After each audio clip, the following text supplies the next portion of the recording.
ரொம்ப நாள் ஆச்சு. எல்லாத்தையும் ஃபேமிலி பார்த்து அண்ணன் ஜெயசித்ரன் இருக்காங்க. எல்லாரையும் பார்த்து ஃபேமிலியாக கிட்டத்தட்ட ஒரு 3 வருஷம்னு நினைக்கிறேன். 3.5 வருஷம் கேப்பு. உத்தரவு மகாராஜாவில் இதே பிரசாத்தில் நம்ம பிரபு சாரோட பார்த்தோம். மணிகண்டன் பிரதர் இருக்காங்க. எல்லாருமே இருக்கிறாங்க. தேவராஜ் சார்லாம் எல்லாருமே இருக்காங்க. ஸோ ஃபேமிலியாக இங்கே இருக்கும்போது தான் எனக்கு ரொம்ப சந்தோஷமாக இருக்குது. அது கிட்டத்தட்ட 25 இயர்ஸாக இன்றைக்கி நான் வந்து தமிழ் இண்டஸ்ட்ரியில் வெற்றியோ தோல்வியோ சஸ்டெயின் பண்ணி சர்வைவல் ஆகிறதுக்கு காரணமே நீங்கள் தான். நீங்கள் மட்டும்தான்.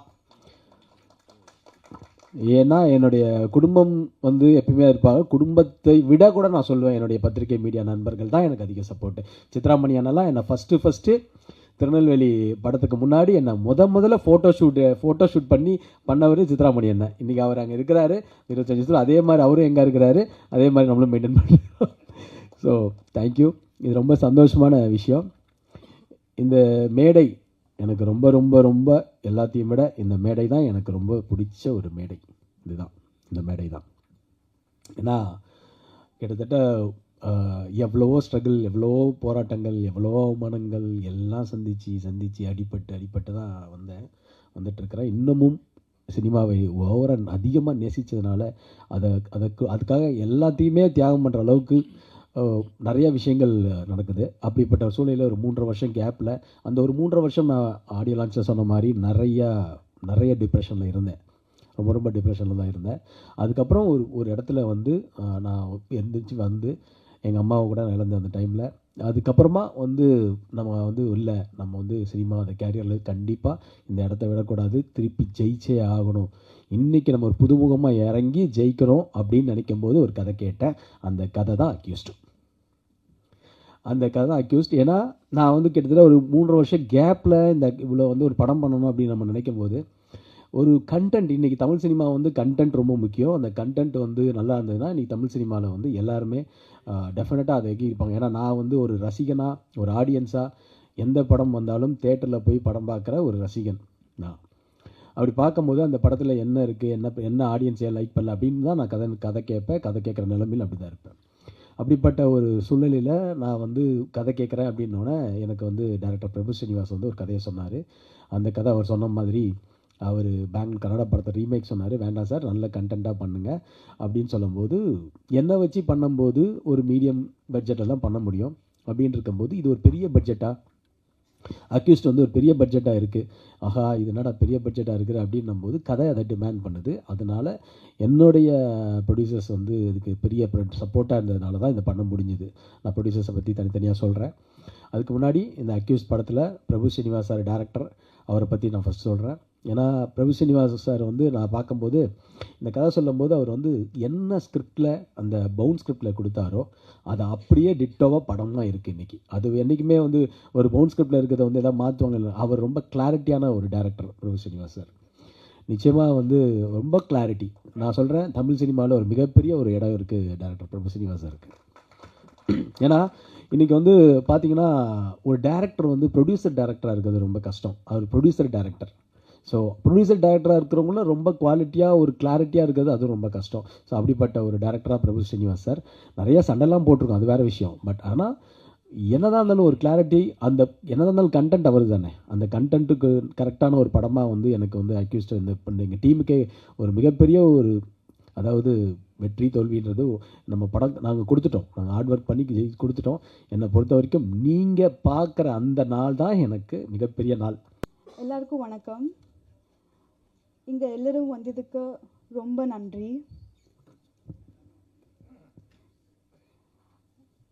என்னோட ஃபர்ஸ்ட் தமிழ் படம் அக்யூஸ்ட் ஆகஸ்ட் 1 ரிலீஸ் ஆகும்போது உங்கள் எல்லாரோட சப்போர்ட் எனக்கு ரொம்ப ரொம்ப முக்கியம். அப்புறம் இந்த ஆப்பர்ச்சுனிட்டி கொடுத்துருக்க Udhaya sir and director Prabhu Srinivas sir, producer Paneer sir, Tangavel sir, ரொம்ப நன்றி. No, just now. இந்த படம் ஃபுல்லி ஃபேமிலி என்டர்டெய்னர் இருக்கு. இந்த படத்தில் ரொம்ப பியூட்டிஃபுல் லவ் ஸ்டோரி இருக்கு. And songs very beautifully done created by Naren Balakumar sir. And stunt Silva Master, very beautifully done by him, and it has a very beautiful story. அப்புறம் comedy இருக்கு. Yogi Babu sir has done an amazing work. So it's a family entertainer, and உங்களை எல்லாரும் theatre போயிட்டு movie watch. I request you to watch the movie in theaters, and ரொம்ப special moment, and I should address this. It's a very special thing to work with such beautiful and amazing stars like Ajmal sir, Udaya sir, and Prabhakar sir, Danny sir, everyone. A special nandri to PRO Nikhil sir for promoting our movie so beautifully. And Shiva sir, thank you so much. Without you, this wouldn't have been possible. He is the main pillar of our movie. And everyone, thank you so much. And Marat sir, thank you so much for making me look so beautiful on screen. So everyone, thank you so much. எல்லாருக்கும் ரொம்ப ரொம்ப நன்றி. அனைவருக்கும் வணக்கம். ஒரு ஹவுஸ்ஃபுல்லாக நிறைவாக ஒரு சீட்டு கூட காலி இல்லாமல் பிரஸ்தாங்களை பார்க்கும்போது ரொம்ப சந்தோஷமாக இருக்குது. A very well organised press meet. நிக்கில்ண்ணா, தேங்க்யூ ஸோ மச். ஒருத்தர் ஜெயிக்கணும்னு துணிஞ்சு இறங்கிட்டிங்கன்னா உலகம் முழுசாக அவர் கூட இருக்குங்கிறதுக்கு பெரிய உதாரணம் அக்யூஸ்ட் படம். இதுக்கு காரணம் ஏஎல் உதயா சார். அவர் இந்த படத்துக்காக எவ்வளவு கஷ்டப்பட்டு இருக்கிறாங்கிறது ஃபஸ்ட்டு டேலேருந்து நான் பார்த்துட்டே இருக்கேன். அவர் கூட ரைட்டு லெஃப்ட்டுன்னு Paneer sir, Siva sir, Sethu brother எல்லாரும் ஒன்றா இருக்கிறத பார்க்கும்போது அதுவும் அதை விட சந்தோஷமாக இருந்துச்சு. இந்த படத்தில் வந்த டெக்னீஷியன்ஸ்லேருந்து ஆர்டிஸ்ட்லேருந்து எல்லாரும் ஒரு ஃபேமிலியாக ஒன்றா இருந்திருக்கிறோம். இந்த படத்துக்கு ஏதோ ஒரு பிளெஸ்ஸிங் இருக்குது. ஃபஸ்ட்டு நாளில் இருந்து இன்னைக்கு வரைக்கும் உங்கள் முன்னாடி நிற்கிற இந்த டைம் வரைக்கும் எல்லாமே கடவுள் புண்ணியத்தில், கடவுள் பிளெஸ்ஸிங்ஸில் எல்லாம் நல்லா போயிட்டு இருக்குது. எப்போ பார்த்தாலும் டேனி ப்ரோ காட் பிளஸ் யூன்னு சொல்லி கூடவே இருக்கிறாங்க. என்னோட அதர் பிரதர்ஸ் ஃப்ரம் பெங்களூர், அவரும் அவ்வளோ பவர்ஃபுல்லான எனர்ஜி கொடுத்து ஏதோ சின்ன விஷயம் இருந்தால் கூட அப்பா வண்டி எடுத்துகிட்டு கிளம்பி வந்துடுவாங்க. எல்லாமே எங்களுக்காக தான் வரோம். நாங்கள் எல்லோரும் ஒரு ஃபேமிலியாக என்ன சொல்கிறது, அவ்வளவு ஒத்துமையாக உழைச்சி வெளியில் வந்திருக்கிற படம் அக்யூஸ். ரொம்ப கஷ்டப்பட்டுருக்கோம். பிரபு சார் கூட ஃபஸ்ட்டு நாளில் ஒருத்தர் ஃபோனில் கதை சொல்லும்போது அவ்வளவு பியூட்டிஃபுல்லாக இருந்த ஒரு கண்டென்ட், ஒரு கதை மட்டும் இல்லாமல் என்னோட ரோல் மட்டும் இல்லாமல் உதயா சார் பண்ணுற கேரக்டர், மலரோட கேரக்டர், யோகி பாபு சார் பண்ணுற கேரக்டர், அதே மாதிரி டெக்னீஷியன்ஸாக பேசும்போது படம் ரொம்ப பெருசாக எனக்கு தெரிஞ்சிருச்சு. KL Praveen sir editor, stunt Silva master, actor Yogi Babu, நிறைய நல்ல ஆக்டர்ஸ், நிறைய பெரிய டெக்னீஷியன்ஸ், சிங்கர்ஸ் பார்த்தீங்கன்னா வெங்கட் பிரபு சார், ஜிவி பிரகாஷ் அப்படின்னு எக்கச்சக்கமான இண்டஸ்ட்ரியிலேயே நிறைந்து இருக்கிற எல்லா ஆட்களும் இருக்கிறாங்க. இதை விட ஒரு ஆக்டருக்கு என்ன வேணும்? அதுவும் எனக்கு அஞ்சாத படம் பண்ணும்போது ஒரு பாசிட்டிவ் எனர்ஜி இருந்துச்சு, பண்ணும்போது ஒரு பாசிட்டிவ் எனர்ஜி இருந்துச்சு. அதே பாசிட்டிவ் எனர்ஜி இந்த படம் பண்ணும்போதும் எனக்கு இருந்துச்சு. ஸோ கண்டிப்பாக இந்த படம் ஒரு பெரிய வெற்றியாக மாறுங்கிற ஒரு நம்பிக்கை எனக்கு இருக்குது. நீங்கள் எல்லோரும் இந்த படம் கரெக்டாக கொண்டு போய் சேர்க்கணும். இங்கே இருக்கிற ஒவ்வொருத்தரையும் பேர் சொல்லி அவரோட இதை சொல்ல தேவையில்லை, பிகாஸ் அவரெல்லாம் என்னோடது. நீங்களும் நான் நிறைய பார்த்துட்டு இருக்கேன். நான் 5வது படத்துலேருந்து எனக்கு தெரிஞ்ச நிறைய ஃப்ரெண்ட்ஸில் நான் பார்த்துருக்கேன். இப்போ புதுசாக நிறைய பேர் வந்திருக்காங்க. எல்லோரும் எங்களை சப்போர்ட் பண்ணோம். இந்த படத்தை கொண்டு போய் வேறு லெவலில் ரீச் கொடுக்க வேண்டியது உங்களோட கையில் தான் இருக்குது. ஸோ அது நான் எதிர்பார்க்குறேன். Thank you so much. எல்லா மீடியா நண்பர்களுக்கும் ரொம்ப நன்றியை தெரிவிச்சுக்கிறேன். அக்யூஸ்டு மூவியில் ஒரு மெயின் கேரக்டர் நான் பண்ணியிருக்கேன். அதை பற்றி எதுவும் சொல்ல முடியாது. ஏன்னா ப்ரொடியூசர் சொல்லும்போதே டைரக்டர் வாயடிக்கிட்டாரு. ஸோ அந்த கேரக்டர் பற்றி எதுவுமே இப்போ ரிவீல் பண்ண முடியாது. பட் இப்படி ஒரு இம்பார்ட்டண்ட்டான கேரக்டர் கொடுத்த ஃபஸ்ட்டு வாய்ப்பு கொடுத்த உதயா அவர்களுக்கு தான் நான் ரொம்ப நன்றி தெரிவிச்சுக்கிறேன். ஏன்னா அவர் தான் ஒரு வெப் சீரிஸ் நாங்கள் பண்ணும்போது நீங்கள் கண்டிப்பாக என்னுடைய அடுத்த படத்தில் இருப்பீங்கன்னு சொன்னார். அதே மாதிரி என்னை கூப்பிட்டாரு. So thank you so much Udhaya. அடுத்து ப்ரொடியூசர்ஸ், அவங்களுக்கும் நான் தேங்க் பண்ணிக்கிறேன். ஏன்னா என்னை நம்பி இந்த ஒரு இம்பார்ட்டண்ட் கேரக்டர் கொடுத்ததுக்கு. அண்ட் டைரக்டர் சார், அவரை பற்றி நான் என்ன சொல்கிறதுன்னு தெரியல. ஏன்னா அந்த அளவுக்கு வந்து ரொம்ப சப்போர்ட்டிவாக எனக்கு வந்து அந்த கேரக்டர் பண்ணும்போது என் கூட இருந்தார். பொதுவாக வந்து அவங்க விருப்பப்பட்டு ஒரு கேரக்டர் வந்து இப்படி தான் வரணும்னு நினைக்கிறது வந்து ஒரு சில கேட்டகரியில் இருப்பாங்க. பட் இவர் என்னென்னா அவங்கக்கிட்ட, அதாவது ஆர்டிஸ்ட் கிட்ட என்ன திறமை இருக்கோ அதை வந்து வாங்கி வேலை வாங்குறவர் தான் director sir. So thank you so much sir. ஏன்னா ரொம்ப நல்லா இருக்கு அந்த கேரக்டர் நான் பார்த்தேன். அண்ட் எல்லா ஆர்டிஸ்ட்டுக்கும் நான் நன்றி தெரிவிச்சுக்கிறேன். அண்ட் மியூசிக் டைரக்டர், அப்புறம் வந்து கேமராமேன் சார், எல்லாருக்குமே இந்த சமயத்தை நன்றி தெரிவிச்சுக்கிறேன். இந்த படம் ரொம்ப ரொம்ப நல்லா வந்திருக்கு. ஸோ ப்ளீஸ் சப்போர்ட் பண்ணுங்கள். நீங்கள் இல்லைன்னா எங்களுக்கு வந்து இந்த படம் வந்து இன்னும் நல்லபடியாக பிரம்மாண்டமாக வரதுக்கான வாய்ப்பு இல்லை. So please please please support பண்ணுங்கள். Thank you so much. ஸோ வந்திருக்கிற அத்தனை பத்திரிகை மற்றும் ஊடக நண்பர்களுக்கு எனது மாலை வணக்கம். அக்யூஸ்ட் ஃபிலிம் வந்து கம்ப்ளீட்டாகவே வந்து ஒரு நல்ல அனுபவம். இப்போ தான் ஜனவரி வந்து எனக்கு இந்த சாங் சிச்சுவேஷன் சொல்லி கம்போசிங்லாம் பண்ண மாதிரி ஞாபகம் இருக்குது. அதுக்குள்ளே மேட்டர் ஆஃப் 6 monthஸில் வந்து படம் ஃபஸ்ட் காப்பி ரெடியாகி இன்றைக்கி நம்ம ஒரு ப்ரெஸ் மீட் வரைக்கும் வந்தது வந்து ரொம்பவே பெரிய விஷயம். அண்டு அதுக்கு வந்து என்னோடய ப்ரொடியூசர்ஸ், டைரக்டர், மெயின் ரீசன் நான் இந்த ப்ராஜெக்ட்குள்ளே வந்து ரோப்பின் ஆனதுக்கு வந்து உதயா சார் தான். ஸோ அவருக்கு என்னோடய ஃபஸ்ட்டு தேங்க்ஸை சொல்லிக்கிறேன். ப்ளஸ் இந்த படத்தில் வந்து 3 சாங்ஸ் இருக்குது. அப்புறம் வந்து கம்ப்ளீட்டாக பேக்ரவுண்ட் ஸ்கோர் பண்ணியிருக்கேன். நீங்கள் படம் பார்த்துட்டு கண்டிப்பாக உங்களோட விமர்சனங்களை வந்து எழுதணும். அண்டு என்னோடய லாஸ்ட் ஃபிலிம் நிழற்குடை, அதுக்கு வந்து பாடல் மற்றும் பின்னணி இசைக்கு வந்து நீங்கள் கொடுத்த விமர்சனம் வந்து எனக்கு ரொம்பவே வந்து ஒரு மோட்டிவேஷனாக இருந்துச்சு. ஸோ அதெல்லாம் வந்து மைண்டில் வச்சு தான் நான் அடுத்தடுத்த ப்ராஜெக்ட்ஸ் ஒர்க் பண்ணும்போது இன்னும் பெட்டராக ஒர்க் பண்ணணுங்கிற ஒரு புஷ் இருந்துச்சு. ஸோ நான் கண்டிப்பாக என்னோடய முழு ஹார்ட் ஒர்க் போட்டு இந்த ப்ராஜெக்டை வந்து லைக் இதோட என்டையர் ஸ்கிரிப்டை வந்து லிஃப்ட் பண்ணுறதுக்கு நான் வந்து எஃபர்ட் போட்டு பண்ணியிருக்கேன்னு நான் நம்புகிறேன். கண்டிப்பாக நீங்கள் இந்த படத்தை வந்து August 1 தேட்டரில் பார்த்துட்டு இதுக்கான விமர்சனங்களை நீங்கள் சொல்லணும். தேங்க்யூ. அனைவருக்கும் வணக்கம். இந்த அக்யூஸ் படம் ஒரு சிறிய வேடத்தில் நடித்தாலும் அந்த எடுக்கும்போது ஒரு இயக்குனருடைய அனுபவம் தெரிஞ்சது.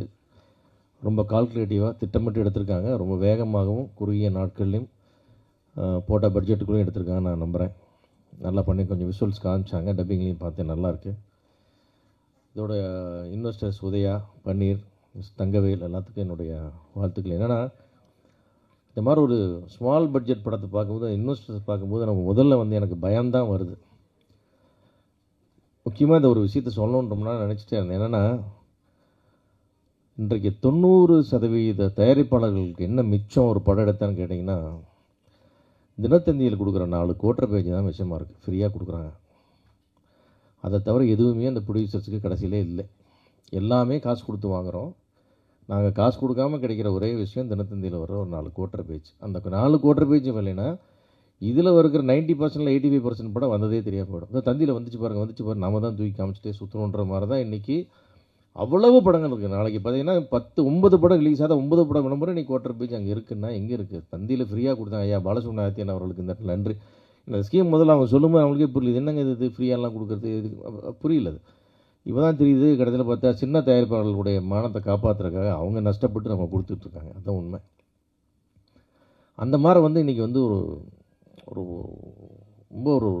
ரொம்ப கேவலமான ஒரு சூழ்நிலையில் வந்து சிறிய முதலீட்டு படங்கள் மாட்டிட்டு கிடக்கு. பெரிய படங்களே ரிஸ்க்கு. பட் பெரிய படம் எடுக்கிறவங்க தாங்குறாங்க, நடிகர்கள் தாங்குறாங்க, அதில் ஏதோ முன்ன பின்ன பண்ணிக்கலாம். ஆனால் சிறிய படங்கள் அப்படியே காணாமல் போயிடுது. 100 போட்டால் 110 போகுது. அந்த மாதிரி தான் வந்து இன்றைக்கி நம்முடைய சக்ஸஸ் ரேட் 10%க்கு இன்னும் தமிழ் சினிமா வரல. நம்ம 7-8%லேயே இருக்கிறோம். அதனால் இத்தனை தோல்விகளை தாண்டி இன்னும் இன்வெஸ்டர்ஸ் வர்றாங்க, படம் எடுத்துகிட்டே இருக்கிறாங்க, இத்தனை 1000 தொழிலாளர்களுக்கு வேலை கொடுத்துட்டே இருக்கிறாங்க, இத்தனை மீடியாக்களை சந்திக்கிறாங்க, எல்லாமே நடந்துகிட்டே இருக்குது. ஆனால் நீங்களும் கண் முன்னாடி பார்க்குறீங்க. ஒரு நாளைக்கு 3 படம் 4 படம் பார்த்துட்டு எவ்வளோ நொந்து போய் நீங்கள் போகிறீங்கன்றதையும் நம்ம பார்க்குறோம். அது உங்களுக்குள்ளேயும் வந்து படம் நல்லா இல்லைன்னா ஒரு சின்ன கோபம் வரும். சரி, அதே நேரத்தில் உங்களுக்கு ஒரு வருத்தம் வரும், என்னடா காசை போட்டு இப்படி மாட்டிகிட்டு இருக்காங்க, என்ன அந்த ப்ரொடியூசர் பார்த்துன்னு உங்களுக்கு தோணும். அந்த மாதிரி தான் இன்றைக்கி ஒரு 90% படங்கள் நிலைமை இருக்குது.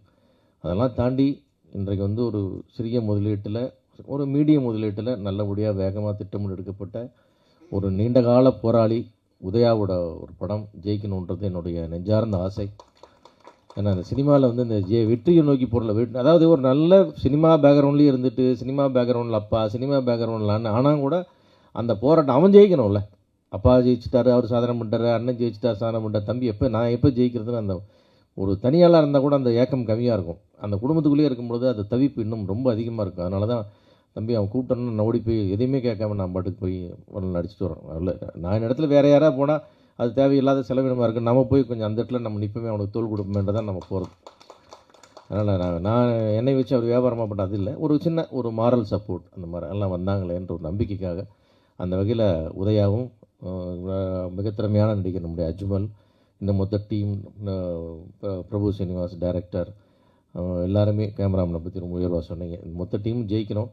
அந்த சிறிய படங்கள் வந்து வரும்பொழுது என்னுடைய ஊடக நண்பர்கள் எல்லாத்தையும் கேட்டுக்கிறேன், முடிஞ்ச வரைக்கும் அவங்கள என்கரேஜ் பண்ணி கொஞ்சம் அப்படியே தட்டி கொடுத்து கொஞ்சம் குட்டி கொடுத்து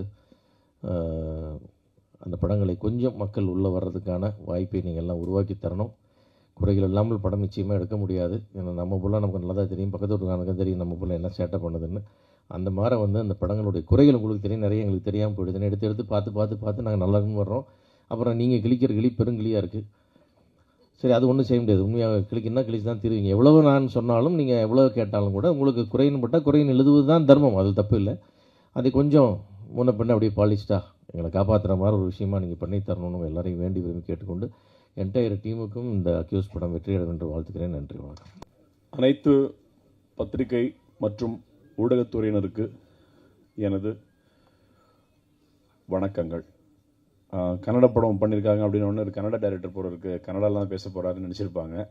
ஆக்சுவலாக கன்னடா டைரக்டர் கன்னடாவில் படம் பண்ணியிருக்கேனே தவிர இங்கே தான் என்னுடைய வாழ்க்கை கோரியோகிராஃபராக ஸ்டார்ட் ஆகி கிட்டத்தட்ட ஒரு 400-500 சாங்ஸ் பண்ணியிருக்கேன். இங்கே சுந்தர்சி சார் படத்துக்கு, தனுஷ், அர்ஜுன் சார், நிறைய எல்லாருக்கும் பண்ணியிருக்கேன் இங்கே. ஸோ அதுக்கப்புறமா தான் எனக்கு ஒரு ஆப்பர்ச்சுனிட்டி கிடச்சி பெங்களூரில் படம் டைரக்ட் பண்ண போனேன். பேக் டு பேக் இந்த ஒரே ப்ரொடியூசர் கிட்ட நான் ஒரு 5 படம் பண்ணேன், 6 படம் பண்ணேன் ஒரே ப்ரொடியூசர், 5 படம் பண்ணேன். அப்புறம் ஒரு ஓன் ப்ரொடக்ஷனில் ஒரு படம் பண்ணேன். இது என்னோட 7வது படம், ஆனால் தமிழில் முதல் படம் என்னோடது. ஸோ பேசிக்கலி எனக்கு பெங்களூரில் ஒரு ஆக்ஷன் ஃபிலிம் டைரக்டர் அப்படின்னு சொல்லிட்டு ஒரு பேர் இருக்குது என்னுடைய. அது வந்து அங்கே அதுக்கப்புறமா அந்த அந்த பேரோடு நம்ம வந்து இங்கே வரும்போது ஒரு பெரிய படம் பண்ணணும்னு தான் நான் ஆசைப்பட்டேன். எல்லாருமே இங்கேருந்து போய் ஒரு படம் பண்ணுவாங்க, மணிரத்னம் சார், பாலு மகேந்திரா சார், அது மாதிரி வரும்போது ஒரு படம் பண்ணி 2 படம் பண்ணிட்டு இங்கே வந்து படம் பண்ணுவாங்க.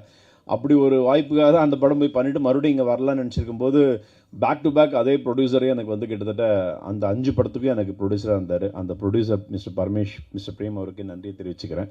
அதுக்கப்புறமா இங்கே வரும்போது ஒரு படம் பண்ணணும்னு சொல்லிட்டு நான் ஒரு சில டைமில் நான் அப்ரோச் பண்ணியிருக்கேன், ஒரு சில ஹீரோஸ் கிட்ட அப்ரோச் பண்ணியிருக்கேன், லாரன்ஸ் கிட்ட, விஷால் சார் கிட்ட, இன்னும் நிறைய பேர்ட்ட அப்ரோச் பண்ணியிருக்கேன்.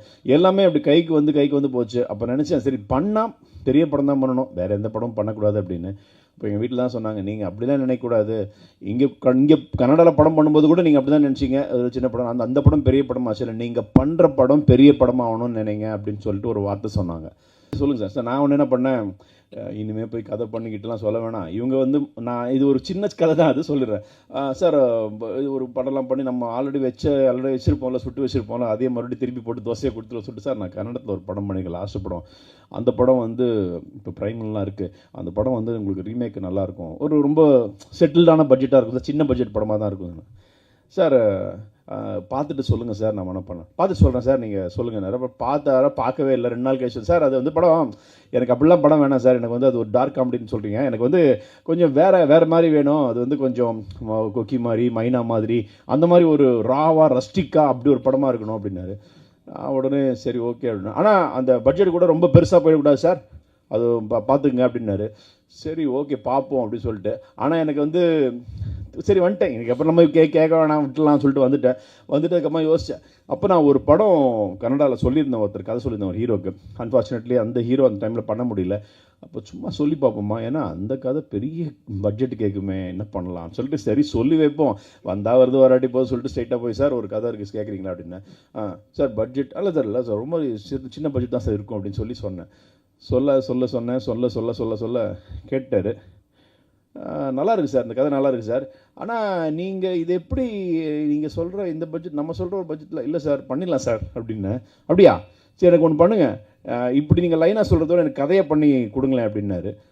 சரின்னு உடனே நானே என்ன பண்ணேன், ஃபுல்லாக பவுண்டர் ஸ்கிரிப்டை கொண்டு போய் அவர்கிட்ட கொடுத்தேன். சார் இதான் சார் கதை அப்படின்னு சொல்லி கொடுத்துட்டேன். அப்பயே அக்யூஷன் பெயிண்ட் வச்சு டைட்டில் வச்சு கொடுத்தேன். அது கொடுத்த உடனே அவர் பார்த்துட்டு நான் படித்து சொல்லிட்டேன் அப்படின்னாரு. சரி ஓகே, எல்லா ஹீரோக்களும் அப்படி தான் படித்து சொல்ல போகிறாங்க, நம்ம வச்சுட்டு நம்ம பாட கிளம்பிலாம் சொல்லிட்டு நினச்சிட்டு இருக்கும்போது ஒரு 45 மினிட்ஸ்லேயே என்ன 1 ஹவர்லேயே கால் பண்ணார் எனக்கு. நான் வீட்டுக்கு போய் என்ட்ரியாக காரை வச்சுட்டு நான் வீட்டுக்குள்ளே போகிறேன். இருந்துச்சு, ஹலோ சார், சார் என்ன சார் சொல்லுங்கள் sir. Super sir, first half சூப்பராக பண்ணுவீங்க, எக்ஸலண்ட்டாக இருக்குது சார். நான் காரில் போகும்போதே படிச்சுட்டேன், எனக்கு மீதியை வந்து உங்களுக்கு ஈவினிங் வீட்டுக்கு போகிறதுக்குள்ள நான் சொல்லிடுறேன் அப்படின்னாரு. வீட்டுக்கு போய்ட்டு சொல்கிறேன்னாரு. அப்புறம் ஃபோனே பண்ணல. அப்போ நினச்சேன் ஃபஸ்ட் ஹாஃப் பண்ண தான் நல்லா இருக்குது போல இருக்குது, செகண்ட் ஹாஃப் நல்லா இல்லை போல இருக்குது, சரி என்ன பண்ணலாம்னு சொல்லிருக்கும்போது ஒரு சாயந்தரம் ஒரு 7 மணிக்கு ஃபோன் பண்ணார். சார் நம்ம இந்த படம் பண்ணுறோம், செம்மையாக இருக்குது சார், முக்கியமாக என்னோடய கேரக்டர் ரொம்ப நல்லா இருக்குது சார், நீங்கள் ஆரம்பிச்சிடலாம், நாளைக்கு என் ப்ரொடியூசரை மீட் பண்ண வச்சுறேன் அப்படின்னாரு. சரி ஓகே சார் அப்படின்னா நாளைக்கு காலைல போனோன்னா அவங்க ப்ரொடியூசர் தங்கவேல் சார், அவருடைய சன்னு மிஸ்டர் பன்னீர்செல்வம் சார் எல்லாருமே அங்கே இருந்தாங்க. பார்க்கும்போது என்னடா வில்லன் மாதிரியே இருக்கிறாங்க எல்லோரும் அப்படின்ற மாதிரி பயம் வந்துச்சு. நேராக போய் சொன்னேன், சார் இந்த மாதிரி கதானே, சரி நம்ம முதல்ல இந்த அக்யூஸை நம்ம எப்படியாவது வந்து இது பண்ணிடலாம் சொல்லிட்டு சொல்ல ஆரம்பித்தேன். சொல்லி முடித்த உடனே எல்லாருமே அப்படியே சைலண்ட்டாக இருந்தாங்க. அப்புறம் வெளியே வந்துட்டு முதல்ல எனக்கு தங்கவேல் சார் பையன் தான் இருந்தது. சார் செம்ம கதை சார், எனக்கு அப்படி கேட்டுட்டு ஒரு கிட்டத்தட்ட 15 நிமிஷம் என்கிட்ட வெளியே வந்து பேசிகிட்டே இருந்தார்.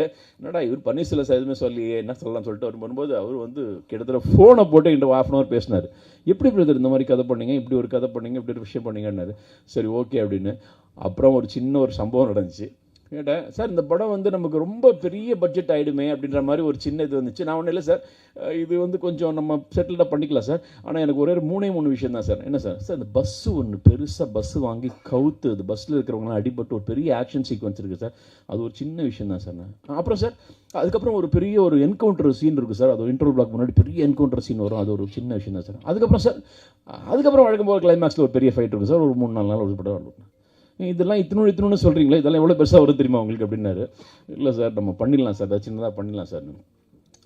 சரி பார்ப்போம் அப்படி சொல்லிட்டு வெளியே வந்து நம்ம கோ-டைரக்டர் சங்கர் தான் இருந்தார்.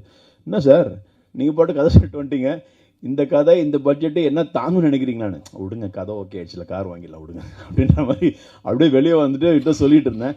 இப்போ இவர் நம்ம பன்னீர்செல்வம் பேசுகிற இது ஒரு சின்ன பட்ஜெட்டில் தான் ஆரம்பிக்க போகிறோம்னு நினச்சிருந்து. அதாவது ஒரு விஷயம் நான் கேள்விப்படுவேன், ஒரு பெரிய கோடீஸ்வரன் பணக்காரன் வந்து திடீர்னு ஏதாவது சின்ன லாஸ் வந்துச்சு அப்படின்னா உடனே வந்து அவங்க பையன் சொல்லுவானா, என்னோட அடி லாஸ் ஆகிடுச்சு, சரி இனிமேல் ஜெட் ஃப்ளைட்லாம் போக வேணாம், நீ வந்து எக்கானமி கிளாஸ்லேயே போ அப்படின்ற மாதிரி இவங்க வந்து அந்த பட்ஜெட்டை வந்து நினச்சிட்டு இவருக்கு இதுவே சின்ன பட்ஜெட் அப்படின்னா. அப்போ நான் யோசித்தேன், ஐயோ இன்னுமே கொஞ்சம் பெரிய பட்ஜெட் சொல்லியிருக்கலாம் போல இருக்கு அப்படின்னு நினச்சேன். ஏன்னா ஒரு 6-7 கோடி ரூபாய் வந்து சின்ன பட்ஜெட் சொல்கிறேன்னு எனக்கு ரொம்ப ஆச்சரியம் ஆயிடுச்சு. ஓகே, ஆனால் என்னென்னா ஒரு நாள் கூட முகம் சொல்லிக்காமல் இந்த விஷயத்தில் என்கிட்ட வந்து ஒரு வார்த்தை கூட கேட்கவே இல்லை. நாங்கள் ஒரு 61 நாள் 62 நாள் ஷூட்டிங் பண்ணோம். எல்லாம் அந்த 55 நாள் சொன்னாங்க, அது வந்து எல்லா டபுள் காட்சிலாம் சேர்த்து. எங்கிட்ட சொல்ல ஒரு நாள் கூட வந்து ஒருத்தர் கூட இது ப்ராமிஸாக ஒருத்தர் கூட என்கிட்ட வந்து இது ஏன் இப்படி நடக்குது எது நடக்குது ஏன் அப்படின்னா நல்ல டெக்னீஷியன்ஸ் எனக்கு கிடைச்சாங்க. படத்துடைய ஃபைட் சீக்வன்ஸ் அப்படின்னும் போது யாராவது புதுசாக வச்சு பண்ணிக்கலாமா சார், புது மாஸ்டர் கூட நம்ம என்கரேஜ் பண்ணலாமா அப்படின்போது இல்லை, நிறைய பிரச்சனைகள் நடக்குது, ஃபைட் இதெல்லாம் நிறைய நடக்குது. அதனால் இந்த பெரிய விஷயம் இப்போ கூட சமீபத்தில் ஒரு கார் இதில் வந்து ஒரு ஸ்டண்ட் நடிகர் இறந்து போனார், ரொம்ப வருத்தமாக இருந்துச்சு. ஸோ இது ஒரு பெரிய பஸ்ஸு, இந்த பஸ்ஸில் கிட்டத்தட்ட 20-25 பேசஞ்சர், ஒரு 50 பேசஞ்சர்ஸ் இருப்பாங்க. பஸ்ஸை கவுக்கும் போது வந்து நான் என்ன நினச்சேன், முதல்ல பஸ்ஸு கொஞ்சம் இவங்க பட்ஜெட் ஓகே பண்ண மாட்டாங்க, கொஞ்ச நேரம் கழிச்சு ஃபோன் பண்ணுவாங்க, சார் பஸ்ஸு கவுக்கலாம் வேணாம் சார், அப்படியே பிரேக் அடிச்சு போய் மரத்தில் மோதி நிற்குதுன்ற மாதிரி வச்சுக்கலாம் சொல்லுவாங்க. பார்த்தா கடைசி வரைக்கும் உதயா சார் வந்து இல்லை அது அப்படி தான் நாங்கள் பண்ணுறோன்னு சொல்லி நான் என்ன சொன்னேனோ அது அன்றைக்கி அப்படியே அந்த விஷயத்தை பண்ணார். அதுக்காக ஸ்டன்ஸ் இல்லை மாஸ்டர் உள்ளே கூப்பிட்டாங்க. அப்பயே எனக்கு கொஞ்சம் பாதி பாரம் இருந்துச்சு. ஏன்னா மாஸ்டர் வந்தோடனே நான் முதல்ல ஒரு 4 to 5 டேஸ்க்குள்ளே இந்த பஸ்ஸு சீக்வன்ஸ் முடிச்சோன்னே, இல்லை சார் இவ்வளோ பெரிய விஷயத்தை பண்ணிட்டு 4 to 5 டேஸ் எப்படி முடிக்க முடியும் சொல்லுங்கள், நீங்கள் இவ்வளோ படம் பண்ணி சொல்லுங்கள் எப்படி பண்ண முடியும். இல்லை சார் விடுங்க நான் பார்த்து விடுங்க அப்படின்னாரு. கிட்டத்தட்ட ஒரு 8-9 நாள் இந்த பஸ் சீக்வன்ஸ் பண்ணோம். அதுக்கப்புறம் ஒரு 2-3 நாள் டாக்கி அந்த பஸ்ஸுக்குள்ளே நடக்கிற மாதிரி, கிட்டத்தட்ட ஒரு 10-12 நாள் இந்த பஸ்ஸு. இதுக்கு வந்து நாங்கள் வந்து நீங்கள் மாட்டுக்கு ஒரு 3 பஸ்ஸு மாற்றிருக்கோம். அந்த 3 பஸ்ஸில் அந்த பஸ் ஓனர்ஸ் வந்து எங்களுக்கு வந்து கீழே வண்டியை விழத்துக்கு கொடுக்க மாட்டேன்னு சொல்லிட்டாங்க. இல்லை அப்படிலாம் கொடுக்க முடியாது சார், அது வண்டிலாம் ரொம்ப கஷ்டம்னோடனே இவங்க ஒரு பஸ்ஸையும் வாங்கிட்டாங்க. ஒரு பஸ்ஸை வாங்கி அந்த பஸ்ஸு தான் அது ஓடுற பஸ்ஸை வாங்கி அந்த பஸ்ஸை கவுத்து விட்டுட்டு அதுக்கப்புறமா அது இப்போ ஸ்கிராப்பில் தான் போயிடுச்சு. அப்படி தான் நடந்துச்சு. ஸோ அந்த மாதிரி ஒவ்வொரு சீக்வன்ஸ்லேயும் எனக்கு அந்த மாதிரி நல்ல ஒரு சப்போர்ட்டிவாக அந்த படத்தில் இருந்தாங்க. எனக்கு இதுக்கெல்லாம் மெயின் காரணம் வந்து அந்த உதயா சாருடைய அந்த இனிஷியேட்டிவ். எல்லாருமே அந்த ஒரு கதாநாயகன்னா அப்படி சொல்லிட்டு ஓகே பண்ணிவிடுங்க, என்னோட இன்ட்ரொடக்ஷன் நல்லா இருக்கா அதுன்னு சொல்லிட்டு போயிடுவாங்க. அப்படின்ற மாதிரி போயிட்டு இருக்கும், அப்படியே போயிடுவாங்க. அதுக்கப்புறமா இந்த படத்தில் முதல்ல நான் கேட்கும்போது, சார் இந்த படத்தில் பேரலாக உங்கள் கூட ஒரு கேரக்டர் ட்ராவல் பண்ணோம், it's kind of second hero மாதிரி தான் சார், ஆனால் பயங்கர வெயிட்டேஜ் இருக்கும் அப்படின்னு சொன்னார். ஸோ ஆனால் ஆமாம் படிச்சுட்டேனே, அது யார் பண்ணலாம் அப்படின்போது கிட்டத்தட்ட நாங்கள் நிறைய ஹீரோ கிட்ட பேசினோம். எல்லாருமே ஒவ்வொரு காரணம் சொன்னாங்க, ஒவ்வொருத்தங்க பிஸியாக இருந்தாங்க, என்னென்ன விஷயம் இருந்தது. அப்போ உதய சார் சொன்னார், இல்லை இதுக்கு நல்ல ஒரு ஆள் வேணும், நீங்கள் சொல்கிற ஆளுக்கு நம்ம பார்க்கலாம், வெயிட் பண்ணுங்க சொல்லி அப்புறம் ட்ரை பண்ணிட்டே இருக்கும்போது ஒரு நாள் வந்து சார் ஆஃபீஸ் வாங்க சார், நான் சொன்னேன் இந்த அஜ்மல் எப்படி இருப்பார் அப்படின்போது, எனக்கு முன்னாடியே அஜ்மல் படம்லாம் பார்த்துருக்கேன், முஷ்கின் சார் படம்லாம் பார்த்துருக்கும்போது பரவாயில்லையா அஜ்மல், ஓகே வெரி குட் கூப்பிடலான்னு எனக்கு காலையில் ஃபோன்லேயே கதை சொல்லுங்கன்னாரு. ஃபோனில் கதை சொன்னோன்னா ஓகே இம்மீடியட்டாக ஓகே சொன்னார். சொல்லிவிட்டு ஆன் போர்டு வந்ததுக்கப்புறம் அந்த டே ஒன்லேருந்து அவர் வந்த அன்னிலேருந்து இன்னி வரைக்கும் என் கூட ஒரு அசிஸ்டன்ட் டைரக்டராக ஒர்க் பண்ணிட்டுருக்காரு. இதை நான் வந்து மனசார சொல்கிறேன். டே ஒன்லேருந்து இன்னி வரைக்கும் ஒரு அசிஸ்டன்ட் டைரக்டர் தான் ஒர்க் பண்ணிட்டுருக்காரு. எந்த சீன் அவர் வந்து என்ன ஏன் இப்படி பண்ணுறீங்க, இல்லை இல்லை இல்லை நல்ல கதை இது, இப்படிலாம் பண்ண நல்லா பண்ணுங்க, இல்லை இல்லை நான் சொல்கிறது புரியுதா உங்களுக்கு, இப்படியே வந்து எங்கிட்ட பேசி இல்லை இல்லை வேணாம் இங்கே வாங்க இப்படி வைங்க சார் நான் சொல்கிறது கேளுங்க சார் அவங்க சார் ப்ரொடக்ஷன் பட்ஜெட்ஸ் நல்லா இருக்குது சார், நல்லா பண்ணுங்க சார். ஓகே சார் நல்லா பண்ணிடலாம் சார். அன்னிலேருந்து இன்னி வரைக்கும் அவர் வந்து ஒவ்வொரு சின்ன விஷயத்தையும் எங்கிட்ட இன்வால்வ் ஆனார். அதே மாதிரி யோகி பாபு சார், இந்த படத்துக்கு ஒரு கேரக்டர் வேணும், ஆனால் படம் ஃபுல்லாகவும் வரணும். இப்படி ஒரு கேரக்டராக இருக்கும்போது நம்ம வந்து யாரை போடலான்னும் போது சஜஷன் பண்ணிருக்கும்போது உதய சார் பன்னீர் சார்லாம் சொன்னாங்க, சார் யோகி பாபு நம்ம பேசுவோம் சார் அவர் டேட் கொடுக்கறது ரொம்ப கஷ்டம், அவர் எப்படி சார் நமக்கு அவ்வளோ டேட்லாம் கொடுப்பாரு, ஏன்னா கிட்டத்தட்ட ஒரு 10-12 நாள் நமக்கு ஒரு டேட் வருது, பரவாயில்லையாட்டுன்னு கேட்டேன். இல்லை சார் பேசுவோம் சார், கதையை நீங்கள் முதல்ல சொல்லுங்கள் அப்புறம் நம்ம பேசி பார்ப்போம் சொல்லி என்னை கூப்பிட்டு போனாங்க உதய சார் யோகி பாபு சார்கிட்ட. சொல்லுங்கள் சார் அப்படின்னாரு. அவர்கிட்ட யோகி பாபு சொன்னேன், அப்படியா ஓகேப்பா பண்ணிடலாம் அப்படின்னாரு. ஓகே சார் அப்படின்னேன். ஆனால் சார் ஷூட்டிங்க்கு நம்மலாம் டெய்லி இவர் வந்து ஒரு நாள் விட்டு 2 நாள் விட்டு 3 நாள் விட்டு தள்ளி பண்ண முடியாது, ஏன்னா இந்த படம் வேறு மாதிரி இருக்குது, கூடவே இருக்கணும் அப்படின்னேன். அப்போது அவருக்காக நாங்கள் ஒரு போர்ஷன் எடுத்து கண்டினியூவாக வரா மாதிரி ஒரு வாரம் 10 நாள் வந்து ஒரு 3 நாள் வந்து நாங்கள் ஏலகிரிலையும் ஒரு 7 நாள் ஏலகிரிலையும் ஒரு 3 டேஸ் சென்னையிலையும் வந்து அவரை காம்பேக்டாக அவருடைய டேட்டை வச்சுக்கிட்டு அவர் ஒரு நாள் கூட மிஸ் பண்ணாமல் அந்த கண்டினியூவாக 10 டேஸ் எங்களுக்கு பண்ணி கொடுத்தாரு யோகி பாபு சார். ஒவ்வொரு சீன்லையுமே எங்களுக்கு வந்து நல்லா இன்புட் கொடுத்து நல்லா வருது பாஸ் பண்ணுங்க, ஒரு சீனில் டைலாகே சொல்லுவார், எப்பா உங்கள் 2 பேர் காம்பினேஷனில் மட்டும் நான் முழிக்கிறேன் அப்படின்ற மாதிரி யோகி பாபு சார் வந்து உதயா சாருக்கும் அஜ்மல் சாருக்கும் சொல்லியிருப்பார்.